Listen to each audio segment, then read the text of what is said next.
Now we will see about the examiner comments. He is saying just by listing the 4 prospective you will not get anything. You need to apply those things to the answer. You need to apply those things to the question. And the emphasis is how it will help in improving the performance of the system. It is clearly stating that just mentioning EVA will not give you any marks instead of ROCA. You must be able to address that by using EVA. It will help in improving the performance in the long term. This is something is given here, these points.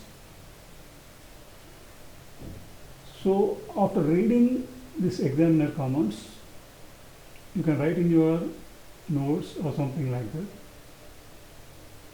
EVA will help in improving long-term performance. So automatically this will help you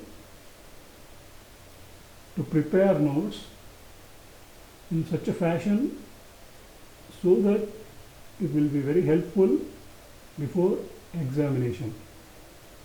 So automatically your brain starts working.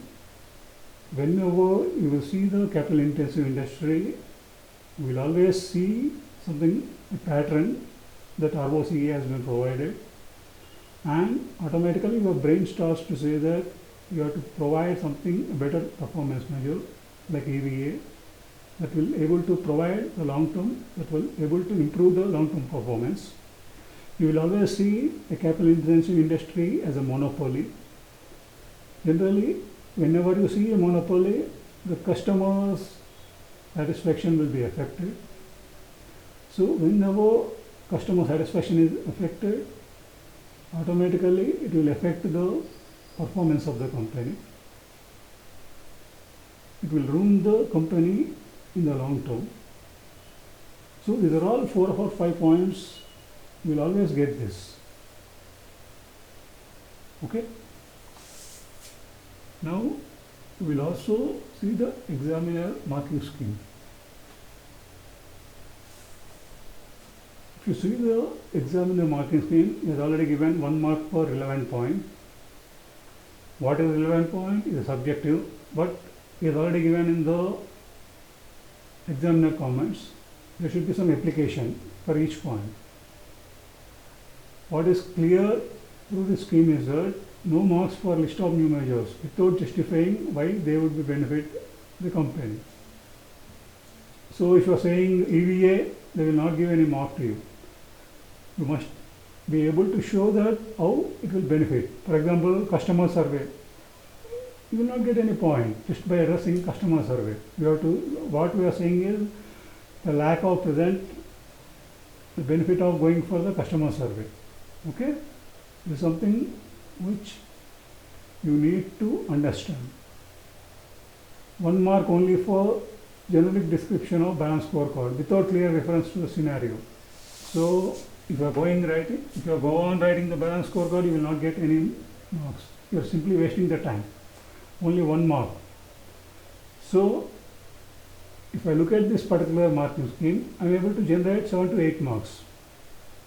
I already given what balance scorecard is all about.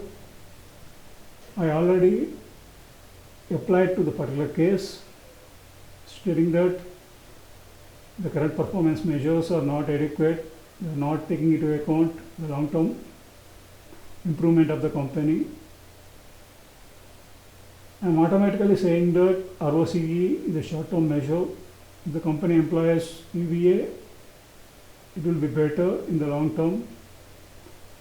So I am getting relation here. I am simply applying the balance scorecard here. So examiner will be interested in that.